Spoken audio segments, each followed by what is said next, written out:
By evening, the graduation photos were up on Instagram. Smiles, champagne, wooden beams, and soft lighting at the restaurant. In one corner of a video, Gregory's mouth was open mid-sentence. The caption said, "When your dad hijacks your toast to announce his new life."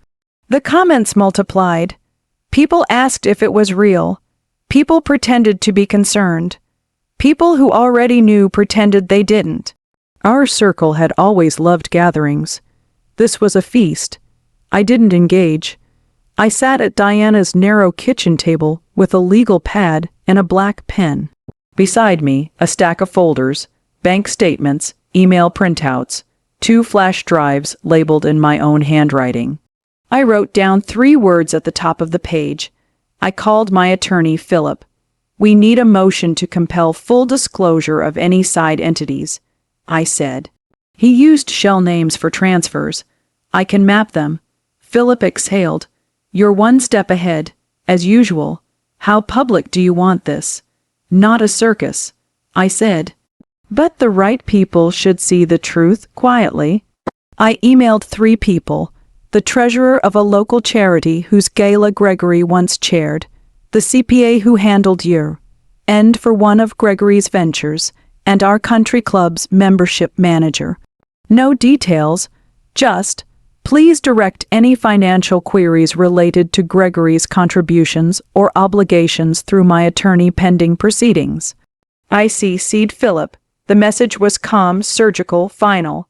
It signaled 2 things: there's a problem and I'm in charge. By morning, Augusta had a story. It wasn't the one Gregory wanted. He tried to call. I let it ring. He texted, "You're ruining me." I replied, "You announced your plan in a room with 50 witnesses. I'm cleaning up." At lunch, Diana pushed a salad across the table. "He's calling everyone with a pulse." "Good," I said. "Let him work the phones. I'll work the facts." I set up in her sunroom with my laptop and started drawing the map. The transfers had moved like ants across a kitchen counter. Steady, small, deliberate, thinking they wouldn't be noticed. They went to a checking account at a credit union I'd never used, then to a brokerage I had. Then out again under an LLC he formed using a rented mailbox. I pulled the corporation filing, registered agent, a budget outfit downtown. The LLC name sounded like a boutique furniture brand. It fit his 6-month passion phase. I didn't need to break anything. I needed to hold a mirror. I sent Philip a clean, dated trail. ACH numbers, amounts, memos, coinciding dinners with Cassandra on Amex, a consulting expense that overlapped with a jewelry purchase down to the minute. Philip called back, "Bianca, I will say this once. If you ever want a job as a forensic analyst, you'd write your own ticket." "I already have a job," I said. Starting now, that afternoon, I toured 2 small office spaces downtown. The second one had a view of a live oak and a worn brick wall. It smelled like dust and old paper. Perfect, the landlord slid the lease across the desk. "Do you have references?" "Yes," I said and gave him 3. All women, all steady, all owed me nothing. By dinner, the club's manager emailed, "Given current circumstances, Mr. Caldwell's account is suspended until his outstanding balance is cleared." The charity treasurer responded too, "We'll hold off on invoicing him for the pledge." "Thank you for the heads up," the CPA wrote. "We've asked Mr.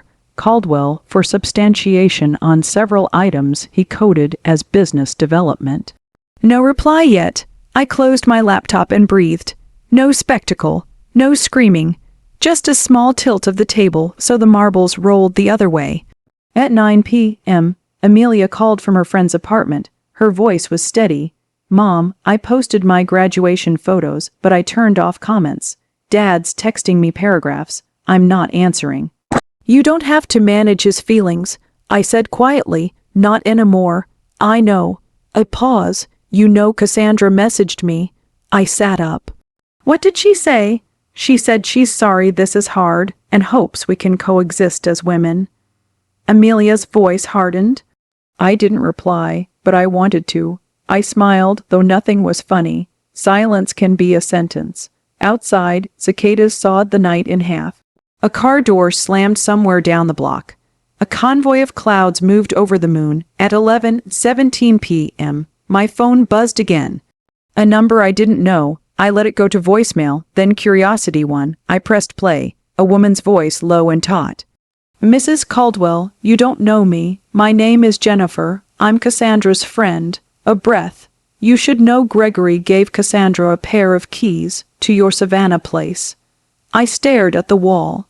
"When, last month, he told her he was putting the deed in his LLC after the graduation. He said you'd never see it coming. Thank you." I said into the empty room. I already did. I hung up and opened a folder. I had a copy of the Savannah deed with a protective filing I'd already placed. If he tried to transfer it through an undisclosed entity, the county clerk's flag would trigger a verification request to me. I turned off the lamp. The room fell into a soft, grainy dark. When I closed my eyes, I saw Gregory's face in the restaurant, the performance smile, the lifted glass, the hunger for applause. I let it pass, then I pictured the envelope beside his plate. A neat rectangle, a key on paper. My phone lit again. A new text, not Gregory. "Cassandra, we need to talk, woman to woman, tonight." I didn't answer. I waited. Then she sent a second message. "It's about the money you haven't found yet." I agreed to meet Cassandra in a public place at noon the next day. A coffee shop on Broad with mismatched chairs and the smell of burnt sugar. She arrived in sunglasses and a linen dress. She removed the glasses the way actresses do before they deliver a line. For a moment we were two women with opposite scripts. "Thank you for meeting me," she said. "I have half an hour." She looked wounded, then remembered this wasn't her stage. "You think I'm the villain." "I think you're useful," I said. "Let's not waste it." Her mouth tightened. "Gregory told me the prenup expired. Gregory tells people what makes life easy." She leaned in. "He told me you'd be generous if he left with grace. Then he misjudged both of us." She sat back, considering. "He's been moving money longer than you think." "I found a year's worth, too," she said, proud to be ahead. "He told me he was building a cushion so he could leave without you hurting him." How was he planning to explain the jewelry and the dinners? She flushed. "He said he had investors. Gregory has fans." I said. "Investors ask for audits." She crossed her legs. "You're not asking the right question." "What's the right one? Where is the cash?" I waited. He pulled cash out from one of his businesses every Friday, always under 10,000, always recorded as petty cash. He kept it in a safe at the warehouse. Which warehouse? The furniture one, outside town. He told me he kept tools there. She looked at me. "I didn't know about the prenup. If I had, you would have done what?" She blinked. "Chosen differently. There it is." I said softly, the truth, finally. She studied my face like I was a text she was trying to translate. "You're very calm." "I'm very done." She pursed her lips. "Why did you file before he could announce?" "Because timing is narrative," I said. "And I don't let my life be narrated by men who can't keep a calendar." She laughed despite herself. Then she lowered her voice. "He's meeting a buyer today, noon, selling a table. It's a code. He told me never to come to the warehouse at noon." I glanced at the cafe clock. 12:09. "Bianca," she said, "you can catch him." Why would I want to watch another scene of the same play? Because he's not selling a table. She swallowed. "He's moving the cash." I stood. "Send me the address." She hesitated. "What do I get?" "You get to stop lying to yourself," I said. "And you get safety if he turns on you. I'll tell my attorney to treat you as a cooperating witness." She texted me the address, then lifted her chin. "I didn't mean to hurt you. Intent is cheaper than rent," I said and walked out. In the car, I called Philip. "I have a probable location for undisclosed cash. We need a preservation order now. I can't get a judge to sign it in 10 minutes, he said. "But if you can document what you see without trespassing, we can lock him in on discovery." I'll do better than document. I turned onto the highway. Bianca, trust me. The warehouse was a long, low rectangle with a rolling door half open. The sign above it still had Gregory's old brand in cursive. The parking lot was mostly empty, except for his white SUV and a dented pickup with a Sun faded support local makers a sticker. I didn't go in. I parked across the street by a bait shop and watched. A man I didn't recognize came out of the warehouse carrying a banker's box. Gregory followed with a second box. He moved like a man whose luck still told him he was special. I took a series of photos from the car window. The camera happy, clicked. Gregory popped the SUV trunk and slid the boxes in. The stranger pocketed an envelope Gregory handed him, then left in the pickup. Gregory stood there a moment, shielding his eyes from the sun. Then he looked around. He saw my car. We stared at each other across the road, two actors who'd both learned the other's lines. He raised his hands in a half shrug, as if to say, "You got me." Then he smiled, which used to work on me when we were 25 and not now. He got into his SUV and pulled out. I followed at a distance. He drove the long way back toward town, turned into a strip of trees, and took a narrow road that ended behind a storage facility. He stopped at Unit 114, put in a code and lifted the door. I parked again and took more photos. He moved the boxes inside and stacked them on a shelf already holding 3 identical boxes. He closed the unit, looked around, and for a second his face was unmasked, tired, anxious, cornered. He drove away. I waited until he was gone, then walked to the main office. The manager looked up from a TV soap. Afternoon, I said, sliding a business card across the counter. I'm Bianca Caldwell. I'm here about Unit 114. We can't disclose customer info, she said, bored. Of course, I said. But if a storage unit is being used to hide marital assets, the court will issue a preservation order. You'll receive it by tomorrow. In the meantime, I'm asking as a courtesy that you place a manager lock on 114 so nothing is removed. She studied my card, you a lawyer, a finance manager in an active case. The owner of that unit is my husband, and those assets may be part of the marital estate. She looked at the TV, then back at me. We can add a lock. If he complains, I'll tell him it's a routine inspection. Thank you, I said. You may have just prevented a felony. She blinked. You don't look like someone who says felony a lot. First time for everything, I said, and smiled. When I got back to the car, there was a new text from Gregory. You stalking me now? I sent one photo in response. Him at the warehouse holding the box, then another of the storage unit door, the number 114 clear, then a third of the manager's office sign with today's date visible on a whiteboard behind the counter. His reply took a minute. We can fix this. Come home, we'll talk like adults. We already did, I typed in a courtroom. 3 days from now. Then I sent a fourth photo. The manager lock clamped on the storage door. His reply came fast. You're a monster. I rested my phone on my thigh. The impulse to cry rose, then receded like a spent wave. I typed one more message. No, I'm your mirror. I put the car in drive. As I pulled out, a black sedan slid into the lot and parked near Unit 114. 2 men stepped out in quiet clothes that didn't match the heat. Not police. Private. They didn't move toward the lock. They scanned the area as if it was only one square in a bigger board.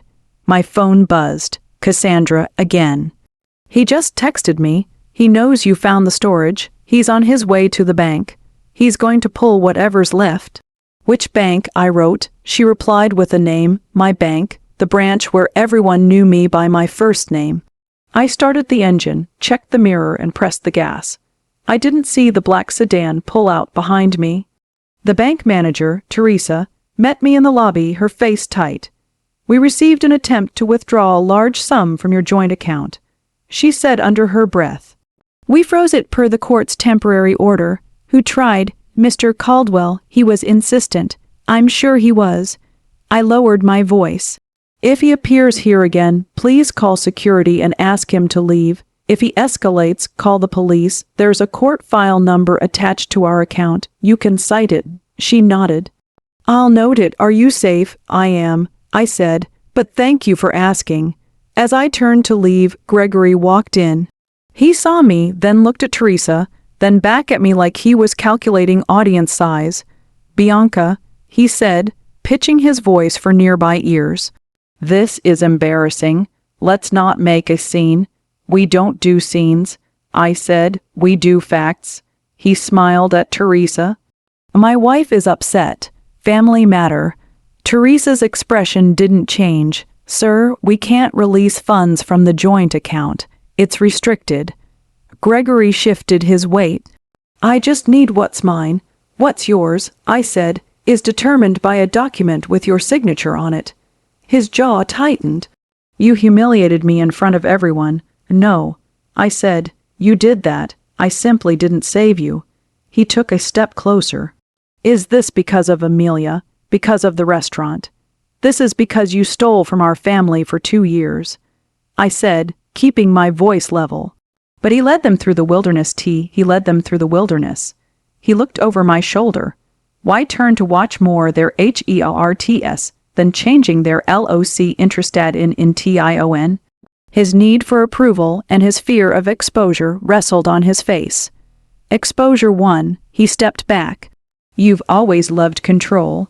"I've always loved truth," I said. He laughed, a brittle, high sound.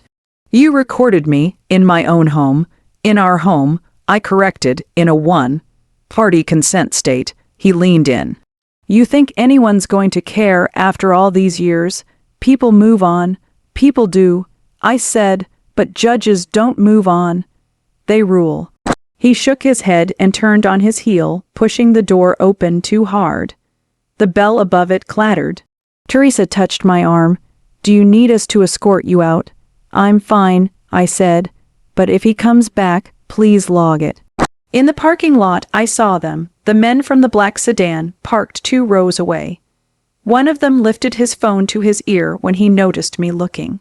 I stared right back. He looked away first. I drove to Diana's, sat on the edge of the guest bed, and let the fatigue spread. This was the part no one posts about. The way stress sits between your shoulder blades like a stone. The way your jaw tightens in your sleep. The way you hold your breath without knowing you're doing it. I stood, rolled my shoulders, and opened my laptop. Work steadied me. Action dissolves panic. I drafted a brief timeline for Philip. I attached the photos from the warehouse and storage unit. I asked him to add an emergency motion to appoint a neutral receiver for any assets held in business entities Gregory controlled. I seed the CPA and, for good measure, my own financial advisor. I wasn't asking permission. I was setting the pace. At 6 p.m., Amelia arrived with takeout and a look I knew too well. "Dad's spiraling," she said. "He's sending voice notes to people. He's saying you ambushed him, like he didn't ambush you."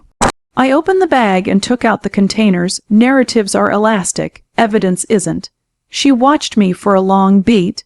"How are you this composed?" "I'm not," I said. "I'm useful." She smiled, then sobered. "You're going to hate this, but I think you need to be seen, not him, you."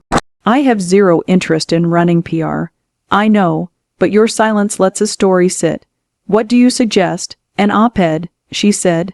"Not about him, about women, money, and preparation. You don't have to name him.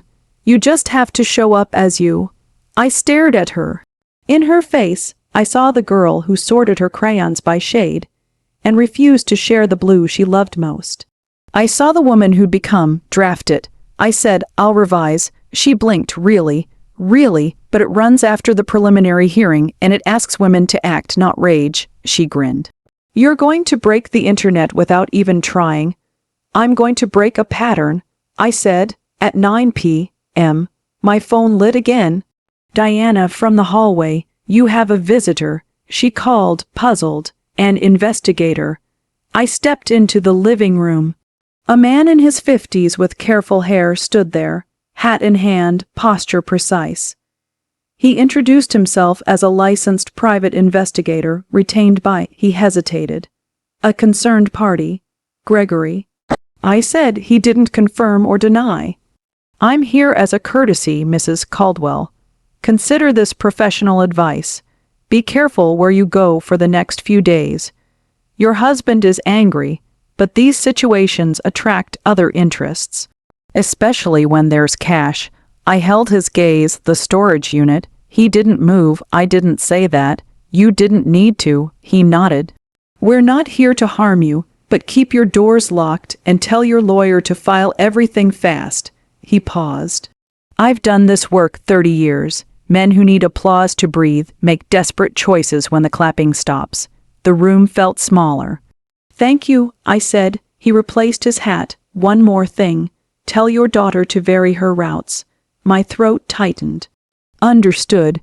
After he left, Diana closed the door and exhaled. I don't like this. I don't either, I said. But I like knowing. I messaged Philip and asked him to fast, track the receiver motion at dawn. Then I texted Amelia, stay at your friend's. Don't drive home alone tonight. Share your location with me. She replied with a heart, then, Mom, you're not alone either, okay? I put my phone down and stared at the ceiling. I thought of all the nights I'd watched Gregory sleep, listening to his even breath while mine labored through worry. I thought of all the times I'd soothed his panic at 3 a.m. after a business reversal. I thought of the lunches I'd skipped so tuition would post on time, the birthdays I'd planned, the arguments I'd avoided because the timing wasn't right for him. Then I thought of the envelope beside his plate, squared to the edge, cream against white linen. I fell asleep on the couch. At 2:41 a.m., the house alarm chirped twice, a power blink, the dark grew teeth. The preliminary hearing felt like a small storm in a well-lit room. The judge's bench was a sturdy island, the air cool and dry. Our attorneys traded case citations like cards. Gregory sat at the other table, jaw clenched, tie too tight. The young corporate lawyer he'd hired shuffled papers like they might turn into experience if he touched them long enough. Philip rose. Your Honor, we ask to maintain the freeze. Appoint a neutral receiver for any cash or inventory tied to the respondent's entities, and compel immediate disclosure of all storage facilities and warehouse contents. Gregory's lawyer objected on everything. He framed me as overreaching, controlling, vindictive. The judge looked at him without blinking. Counsel, your client announced his intention to end a 28-year marriage in a public setting and is documented moving funds without proper disclosure. Overreaching is not the word I'd choose. Philip submitted the photos. The judge studied them briefly, clear enough. Then Philip called Cassandra. The room shifted. Gregory's head jerked up, surprised, then furious. Cassandra walked to the stand in a sober dress, hair tied back, looking smaller than she had at coffee.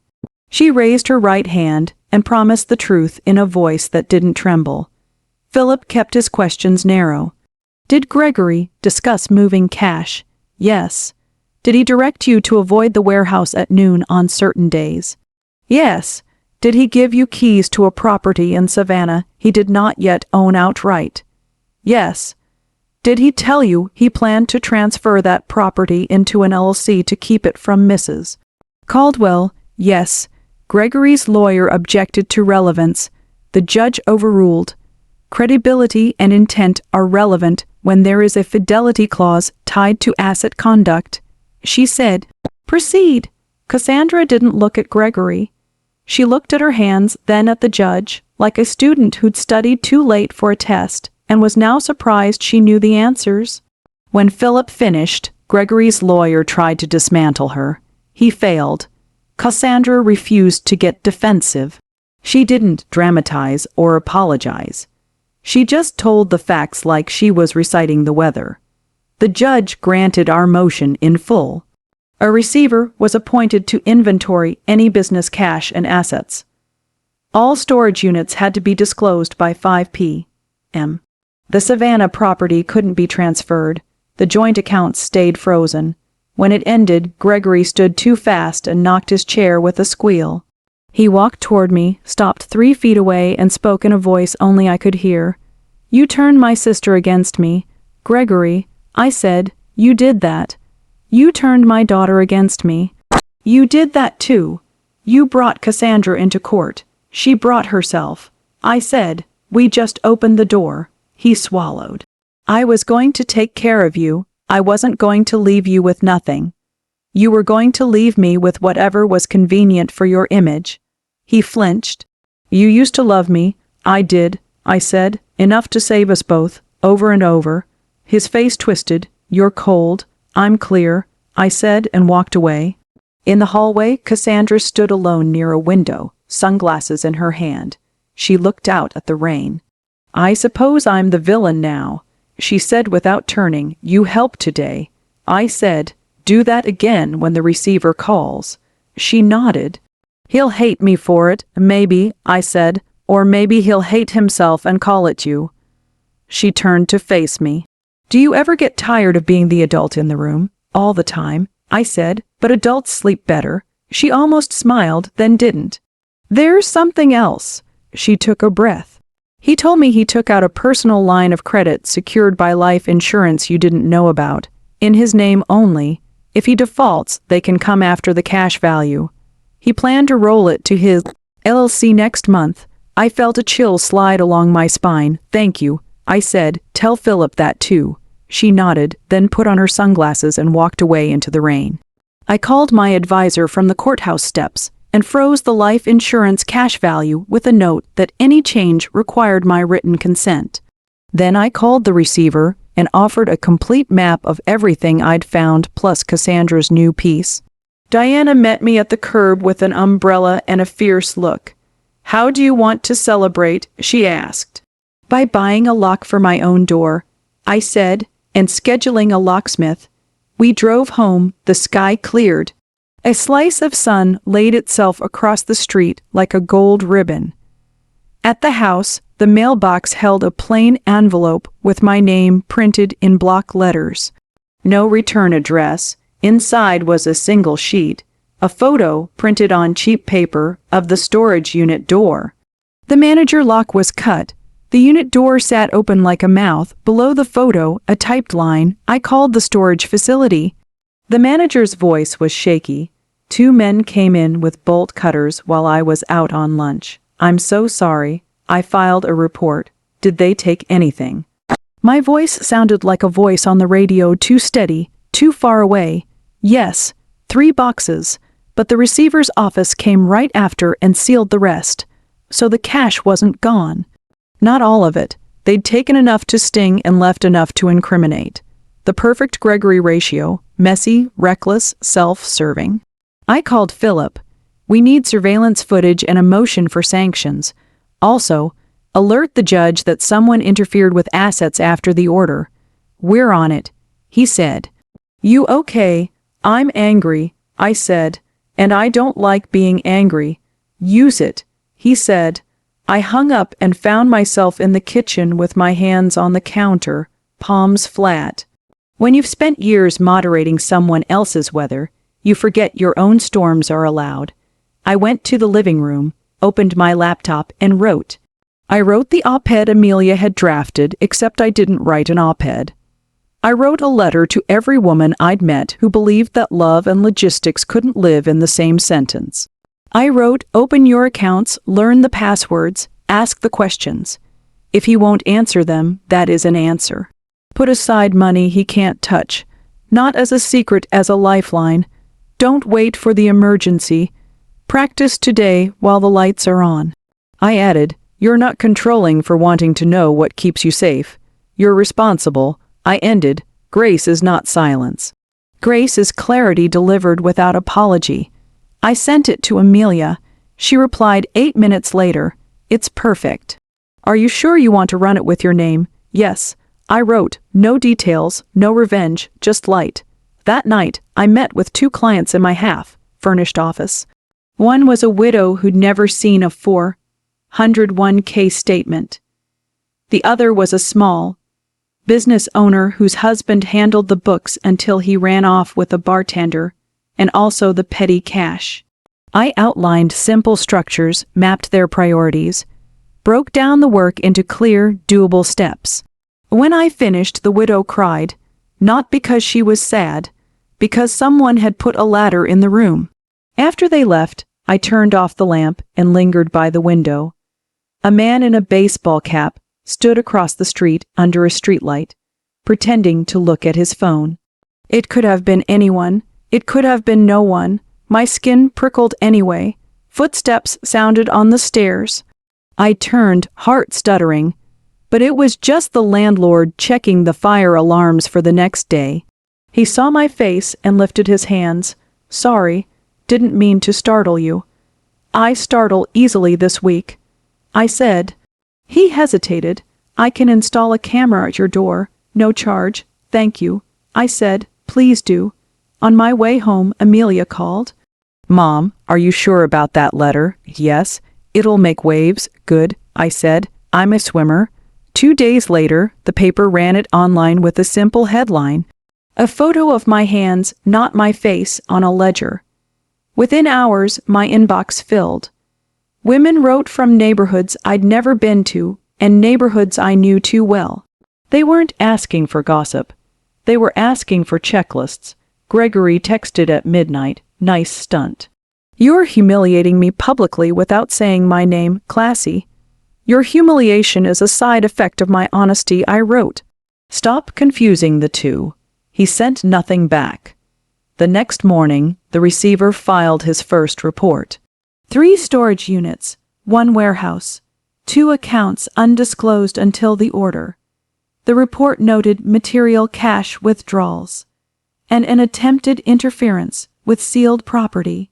It recommended sanctions. It used phrases Gregory would hate, like pattern and intent. Cassandra texted, he's losing it.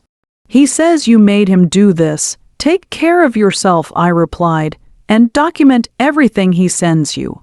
Screenshots, dates, times. She sent a heart, then erased it, then sent a thumbs up instead. That afternoon, I drove to the Savannah house alone.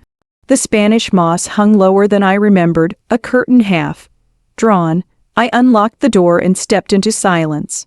The place held 1,000 long weekends, pasta on the stove, books left spine up on the porch, the sound of Amelia's laughter bumping down the hallway.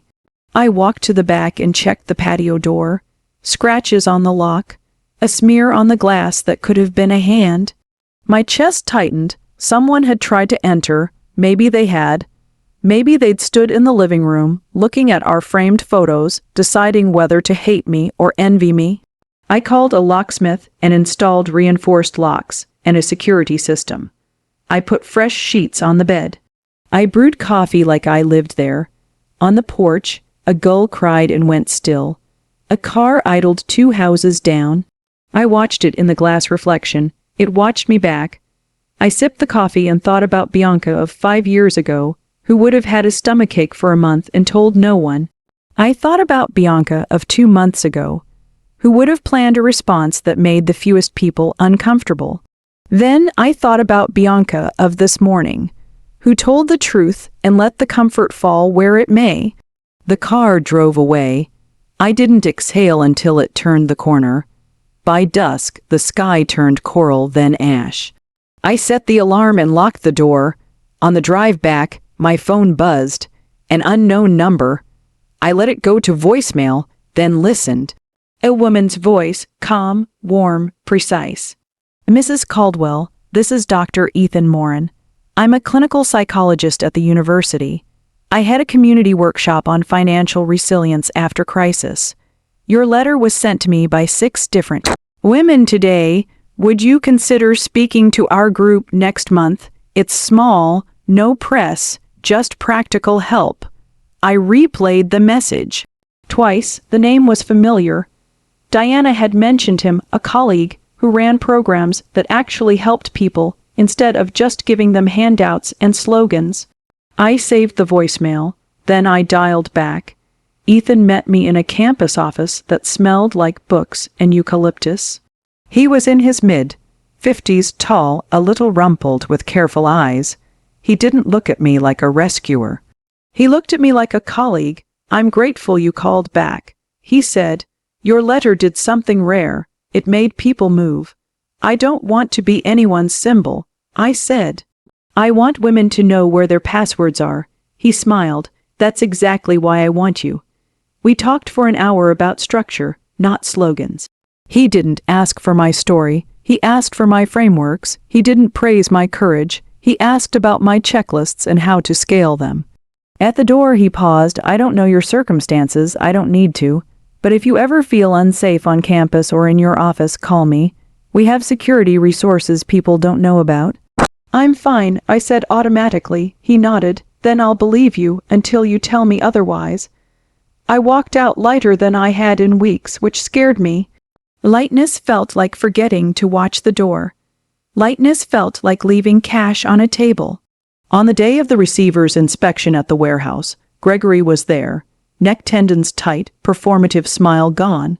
The receiver cataloged inventory, cash logs, and a hidden safe under a floor panel that would have made a magician proud. Cassandra's intel had been exact. Gregory caught my eye once. For a second, his anger cracked into something else. Fear, maybe, or the first shape of regret. He dropped his gaze. That evening, Amelia came over with grocery bags and a list of things we needed that we didn't. She cooked pasta and told me a story about her new boss in Charleston, who said "circle back." So often the words lost meaning. We ate at the counter like teammates. Tomorrow, my talk at the university workshop would be final, not my story. My ladders at 9 p.m. There was a knock, not a bang, a knock. Diana opened the door to Ethan, holding a folder and 2 coffees. "I hope this isn't overstepping," he said, suddenly unsure. I brought the workshop outline and caffeine. Diana beamed and took 1 coffee. "You're already my favorite person." He looked at me. "If now is bad, I can. Now is fine," I said. "Come in." We sat at the table and he slid the outline across. Simple. Clear. He asked me to edit it ruthlessly. I did. He didn't defend anything I cut. When we finished, he glanced at the framed photo on the shelf of a much younger Gregory and me on a beach, sunburned and unknowing. "May I ask something?" he said. "You can ask. How did you learn to stay this calm?" I thought about it.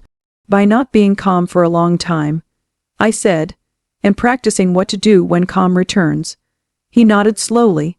"You don't confuse calm with passive." "No," I said. "Calm is active. It's a choice." He left at 10 with a promise to handle the tech and the chairs and the coffee. After the door shut, Diana raised an eyebrow that was not subtle. "No," I said. "I didn't say anything," she said. "You lifted an eyebrow that said 3 paragraphs. She grinned. "He's good for you." "He's good for women," I said. "That's enough." In bed that night, I stared at the ceiling fan slicing the dark. The part of me that used to plan vacations for 3 felt oddly empty, like a suitcase that had always been full. The quiet around that emptiness didn't scare me. It sounded like a room finally cleared of furniture that hurt to bump into. The next morning, the workshop filled faster than expected. Women brought notebooks. A few brought husbands. I spoke for 40 minutes and taught for another 40. When I finished, Ethan handled questions and deflected anything personal back to principles like we'd practiced.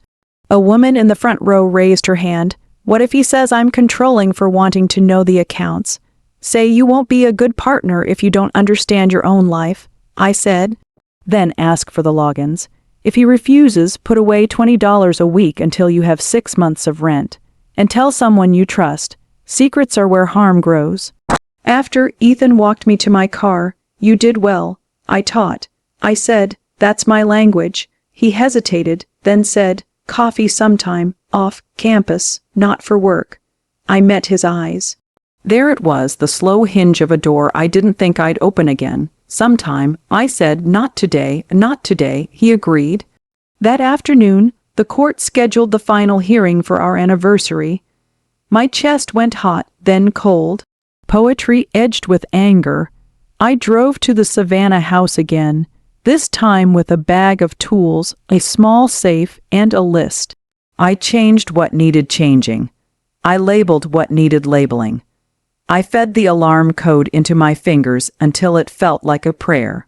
On the way back, my phone lit with a single text from Gregory. "Do you remember Charleston, the cheap B&B with the noisy SE? I loved you then." I pulled over. I let the memory pass through me.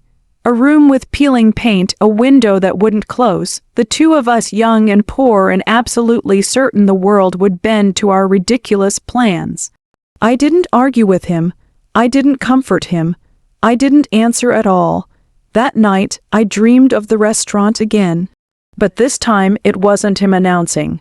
It was me, lifting my glass and speaking gently and clearly to a room that expected me to whisper. In the dream, no one coughed, no fork clinked, they just listened. When morning came, I felt rested for the first time in months. The day before the final hearing, the receiver filed an addendum. Surveillance footage from the storage facility, faces clear, bolt cutters clean. The men weren't strangers. One was a former employee of Gregory's. The other, a part-time contractor he paid in cash. The receiver recommended criminal referral. The judge agreed. Gregory's lawyer called Philip, then called again, then called a third time. The last call came with an offer: settle before trial, keep the house, keep the retirement, keep 70% of the joint investments. He'd accept the infidelity clause penalties. He'd keep his personal accounts and the failing business. He'd accept a reprimand for interference with the receiver. I told Philip to accept with 2 additions. He'd sign a letter admitting the undisclosed transfers, and he'd issue a private apology to Amelia for making her graduation day about him. The letter would be for her, not for court, no grandstanding, no press. Philip paused. "You're sure?" "Yes," I said. "It's the last lesson I can teach him." There was a long silence. He agreed. Philip said, surprised when he called back. He signed. On the morning of our anniversary, I sat in the courtroom and watched the judge read the agreement into the record. The gavel sounded calm, the room exhaled. Gregory approached me afterward. He looked like a man who had discovered tiredness is heavier than guilt. He handed me a sealed envelope addressed to Amelia. He didn't meet my eyes for her. He said, "Thank you." I said. For once, he nodded and walked away, hands in his pockets like he didn't know what to do with them. I stepped outside into clean light. Diana took my arm. "Lunch, later." I said, "I have an office to open." We drove downtown. The sign painter had finished while I was in court. He'd painted my name in small, neat letters on the glass, Caldwell Financial Transitions. Under it in smaller type, the words I'd chosen alone at midnight. Clarity, structure, choice. Women began to find me. Some were referred by lawyers. Some came from the letter. Some arrived because they'd stood at a sink and finally understood they couldn't be the only adult in the room anymore. I built systems. I hired 2 associates. I paid for a scholarship fund that covered the cost of a first session for women who couldn't afford it yet. I spoke at the workshop once a month and nowhere else. I declined the radio shows and the podcasts that wanted the juicy version. I gave the useful one. Ethan and I had coffee. Then we had 2 coffees. Then, 3 weeks later, he asked if I'd like to see a documentary with him at the community theater. I said yes and wore a dress that told the truth without telling everything. When he walked me to my car afterward, he didn't reach for my hand. He didn't ask to come up. He said, "I hope you feel as safe with me as you do alone." I said, "I don't feel less." He smiled. That's the right answer. We didn't rush it. We didn't name it. We let it breathe. On a mild Friday, Amelia drove up from Charleston and handed me a paperback with a blue cover. "This is your book," she said. "You don't have to write it yet, but it's in there." She tapped my head, my heart, my hands. I laughed. "I'll outline it. Tomorrow." She hugged me long. "I read his letter." She said quietly, "It doesn't fix anything, but it didn't perform. It told the truth. It helps. I'm glad, I said. That's enough. That night, as I locked my office, a woman I'd helped months ago walked past with her son. She raised her hand, tentative, then bolder. Thank you, she called, for the ladder. I lifted my hand back. You climbed it. They disappeared into the early dark, talking about dinner and soccer practice and ordinary things that are not ordinary at all. I stood for a long moment in the doorway, palm on the cool glass, listening to the city settle. Behind me, the office hummed quietly. On my desk, a stack of intake forms. In my drawer, a spare set of keys. In my head, a checklist. In my chest, room. Across town, Gregory would be learning to cook for one. He would be learning that attention isn't love, applause isn't safety, and reinvention without honesty is just new wallpaper.